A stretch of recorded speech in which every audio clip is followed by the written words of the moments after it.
The Parking Attendant by Andrea Hansen. Narrated by Lily Ward.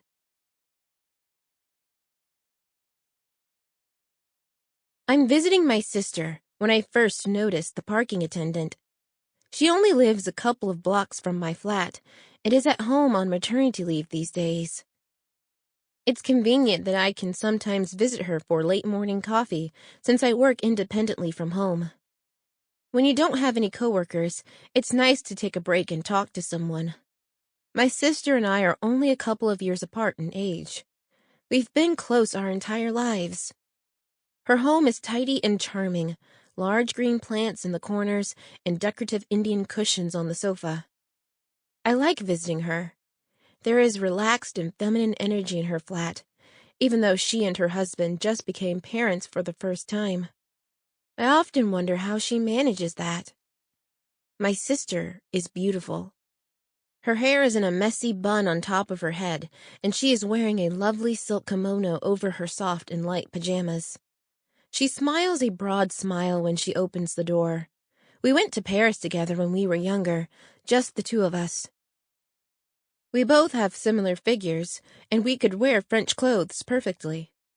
We were always fond of swimming, and we used to do that together until we became adults and could no longer find the time for such regularly scheduled activities. Sometimes, when we stood next to each other naked, I would almost struggle to tell us apart. My shoulders might be slightly broader and my hair a slightly lighter color, but we have different tempers. Unlike me, she has always been looking for conformity. She has been with Jack for years, and they always knew what they wanted. A beautiful place to live, 2 steady incomes, and a family. At our family gatherings, it was evident that her life was more natural for our parents to understand than mine.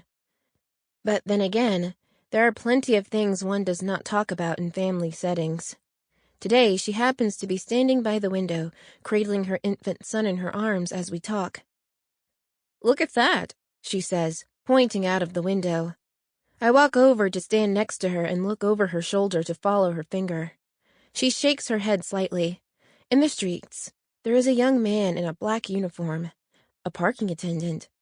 He is standing on the opposite side of the road, almost hidden at the doorway to the building.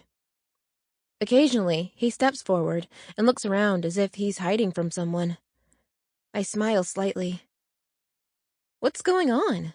I ask. "It's the worst thing," my sister says. She tells me that she has seen him every late morning recently. When he arrives, he starts by checking the time on every parking disc, and then he checks his watch. When he finds the car closest to the time when it will be due for a citation, he doesn't move on. Instead, he hides in the doorway to a building, and then he stands there waiting until the very minute when he can write a citation.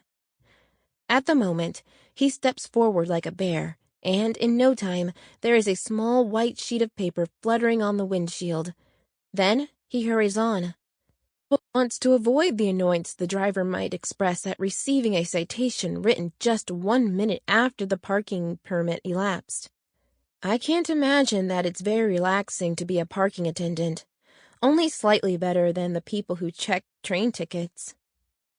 My nephew has woken up and is making little noises. My sister rocks him a bit more on her stomach while she keeps looking at the parking attendant. She and her husband have received several citations on the very minute the permit elapsed, and now that my sister is home on leave, she managed to decode the attendant's system. "He's such a jerk," she says. "I hope someone catches him someday." We laugh. My sister and her husband have tried calling the municipal authorities about one citation in particular, but they were told that the parking attendant hadn't really done anything wrong. From their central office, they couldn't check how each parking attendant spent their time and energy. If a car were parked longer than it was supposed to be, then it would get a citation. My sister gestures wildly with her free arm and mimics the lady of the administration, who had clearly not impressed her at all. "These citation laws are so rigid. At least it felt as if you might talk your way out of it." Sample complete.